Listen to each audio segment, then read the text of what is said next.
Hi Keith, as always great to work with you up at the range. Just a quick recap on the key points that we covered and the effects they had on your golf swing. Obviously you were talking about the iron play improving quite a lot, but the driver, the miss pattern with the driver still tending to be in both directions. Also a little bit of difficulty working on the feeling of moving forward from the top of the backswing. We take a little look at it initially. First couple of moves, club gets rolled in behind very quickly, so the shaft at P2 is too much behind us.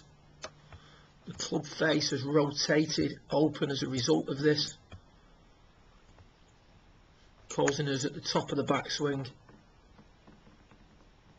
to get quite high and deep with that right elbow and very much across the line. It's a sign here that the arms are coming off the rib cage, a lot of daylight between your torso and the underside of your right arm, and club across the line, meaning that the plane line is shifted to the right. And really now during the downswing it's a series of compensations to make up for the incorrect takeaway. So the club gets thrown out a little bit, shaft a little bit too steep, lower body not really doing a great deal.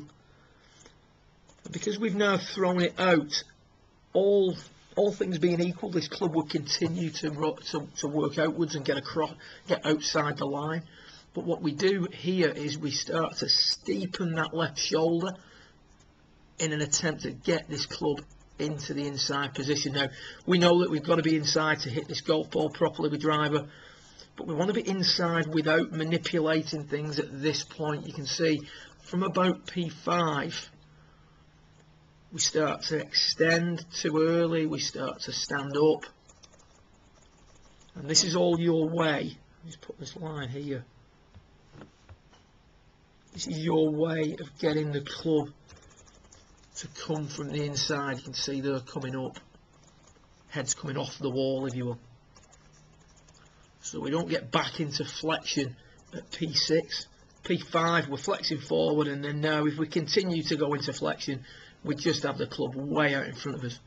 So now we get into an early extension to try and keep the club on the inside, but that's limiting our ability to move forward properly.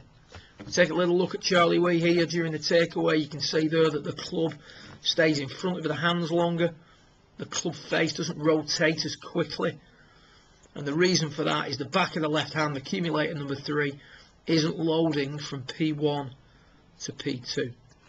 So we draw a line on the back of Charlie's left hand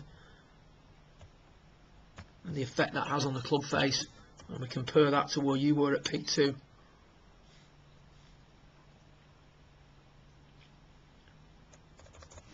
We can see there that the back of the left hand has rotated much more, and that has been mirrored by the club face, but also has caused the shaft to get in too far behind us. So the key thought for you was to do no loading of accumulator 3 from P1 to P2. Now with the practice swings, the move that you made was very good. You can see that the hands work in, the club doesn't get rolled behind us, and the toe of the club is a little bit more down. We then have a look at the actual swing itself with the ball in front of us. This was also very good.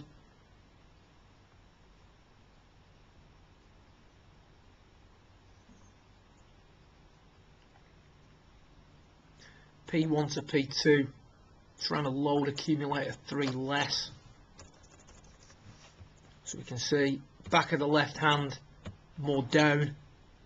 As a result, club face much squarer or less open to the arc than what we were seeing previously. And also look at the knock-on effect it has on this left tilt that we were trying to achieve during a few lessons back. So as accumulator 3 loads better, there's also a knock-on effect in regards to hip slants and shoulder slants at P2. Now at the top of the backswing, we're in a much tighter position. If I just run this one up for you, right elbow much more on the plane line here. rather than being up above it. So much better connection between the arms and the body. Club much less across the line, and therefore from the top less of a need to go casting that club. You can see now as the club comes down, it's shallower at P5. So rather than trying to stand up and get the club on the inside, we can now continue down, flexing forward, and the club is inside because of the way we've swung it, not because of the manipulations we've made. You do start to come off the wall a little bit from P6 onwards, but that's old habits dying hard. But all in all, this shot pattern was much tidier at the end of the session, and your ability to move forward with the hips was starting to improve as well. Much better follow through position, nowhere near as high with the hands, arms staying on the torso for longer. Great session, good luck with it. I look forward to working with you again in a week or so's time. Well